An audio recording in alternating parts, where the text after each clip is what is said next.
Hey guys, good morning. Welcome to the Mortgage Rate Forecast with Scott Criss. Today is August 9th and let's get started with the charts.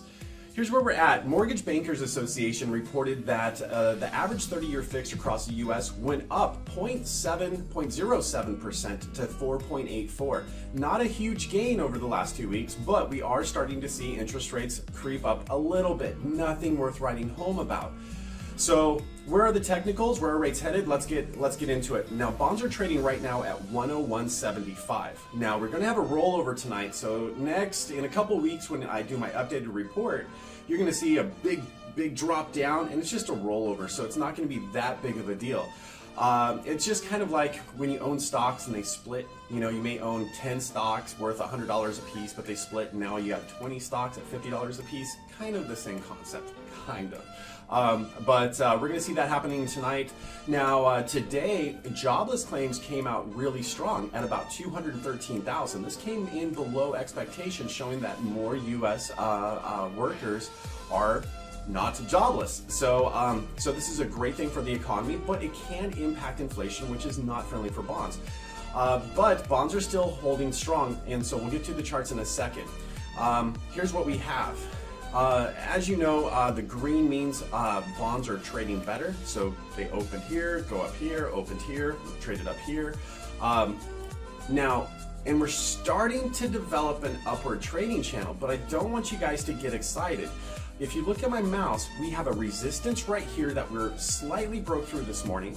And if you go back and look at my mouse, we have another breakthrough, another resistance level just above us at 101.84. That's only about 9 cents higher than where we're currently trading. So it's like we got a ceiling there. Now, and we have another strong ceiling at $102.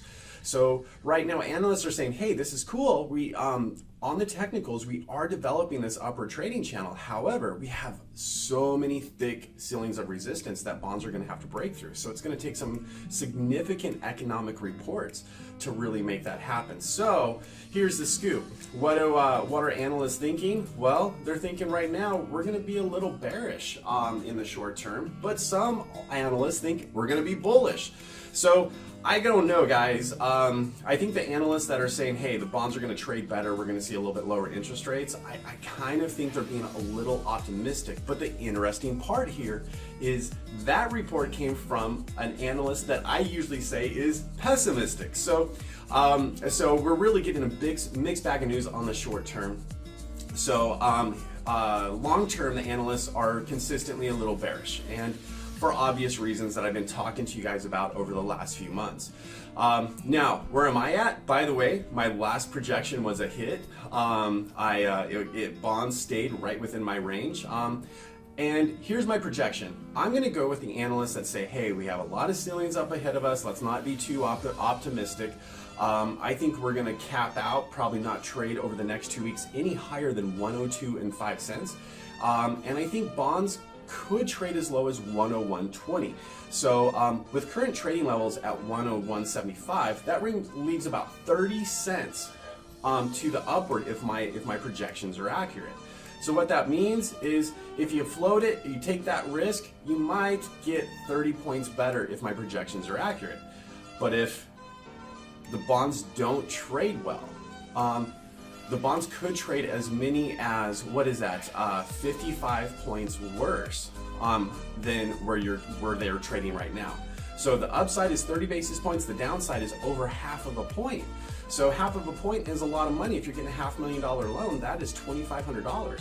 So I would say, if it was me, my bias would be to lock today, even though we are seeing some good bond numbers. That 30-year Treasury auction that's happening here at 10 a.m. Pacific time could have some negative impact, negative influence on bonds. So I'm going to play it safe, guys, and say, hey, if you're out there floating, you may consider locking. So that's it for this week. Hey, we'll see you in 2 weeks. You know, if you have questions, leave those comments down below. And if you like what you saw, hit that like button. And if it's your first time on the channel, feel free to subscribe. It'll just give you a little update when we release new content. And if none of this really made sense to you, over at the top right, that's Mortgage Bonds 101, and that'll teach you the basics that you need to know when you're trying to figure out, hey, when's the best time to lock in my interest rate to get the best deal? So anyway, that's it for this week. We'll see you in a couple weeks. Take care, guys. Bye-bye.